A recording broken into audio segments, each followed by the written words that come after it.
Don't Be Afraid of the Dark is a Guillermo Del Toro production, though he would not be serving in the director's chair for this particular film, instead enlisting a colleague of his, Troy Nixey, to perform that task. And if I understand correctly, Nixey had more of a background in comics, graphic novels, things of that nature, so I think he is able to bring kind of a fresh eye to the visual nature of the film. And of course, with it being this story of a family who moves into this old mansion, and as they happen to do in these types of movies, creepy and spooky things start happening. I think he's able to bring a very gothic and dreamlike atmosphere to the film, which I thought worked well. And with the camera movements and with the production value and set design, I think we're able to be guided through this location very well. And the mansion, it does actually kind of feel like its own character in the movie, which I know is like kind of a cliche thing to say, but you think of all these similar types of movies which have these elaborate and surely very expensive sets where they feel like built sets. They don't really feel lived in, like they have personality and things like that. So, I don't know, I think this was a little bit different, a little bit more refreshing. And certainly it's a different type of movie than I guess I was expecting. Going into it, I didn't really know exactly what it was about. And I guess, it being out for a little while now, I'll say spoilers in this review, but in watching it, I'm thinking, well, what is this about? Is this like a haunting? Is there ghosts? Well, the opening is a little bit different, doesn't really support that, and something's different is going on in this movie, and essentially what we find out for the movie, really the antagonizing force of this movie, not so much a ghost, but these little goblin things, these little pixies, these little monsters with very bad attitudes who basically they're trying to steal teeth, which is kind of a silly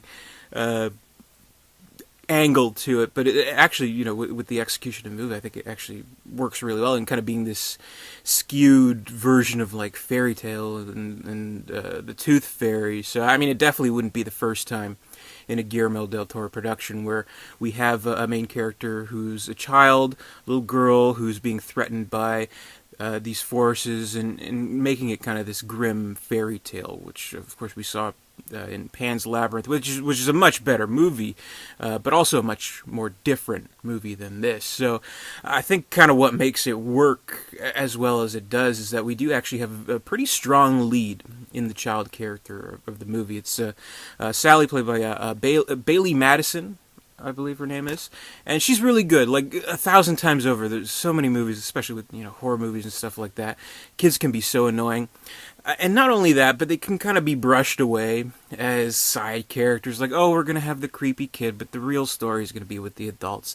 And while we do have adult characters, with Guy Pearce playing her father, and Katie Holmes playing her kind of soon-to-be stepmother, I think it's the kids' world in this movie, and they're just living in it, so I kind of like that. And it almost like, they're kind of afraid to make movies like this anymore. Like, you think back to some movies from like the 80s or whatever, like, kids in danger by these fantastical elements, Goonies or Labyrinth or Never-Ending Story or anything like that, where they actually do treat these fantastical threats seriously, and they treat the children seriously, which I think is very important, and I think it, almost brings the movie to a level of those types of classics. And I think this is kind of a movie that, despite some scenes that are a little bit intense, and there's a little bit of, blood and gore and stuff like that, I think a kid could handle this type of movie, because it is from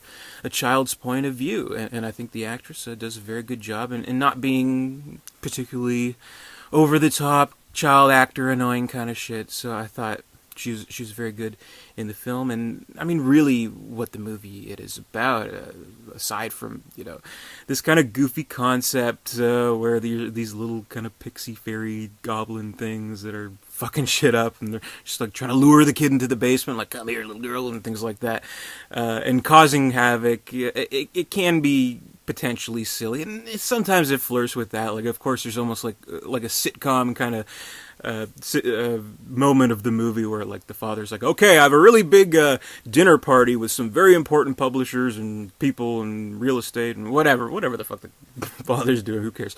But it's like, oh, big dinner party, big important people.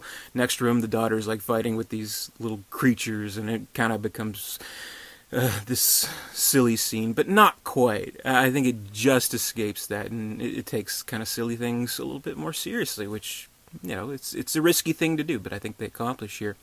And in all fairness, kind of wondering and presenting as a real option, is this child disturbed? Because, I mean, really what the movie is about, it is about this child who's in the midst of a terrible and very sour divorce between her father and her mother, and being like a pawn of, you know, their kind of hatred of each other.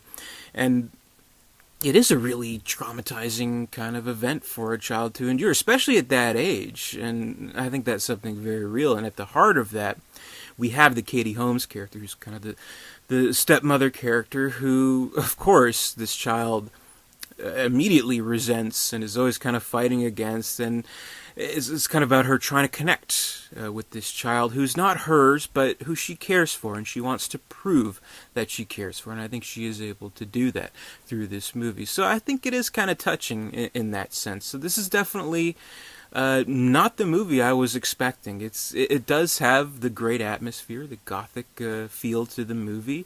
It has the fantasy element of these little CGI creatures. I mean, they're pretty good, and sometimes they actually can be pretty scary. And I think there is a good basis in all of this with the characters, with their relationships, that I think feel genuine, and I think make this a very good movie. So I'd highly recommend checking out Don't Be Afraid of the Dark if you haven't already.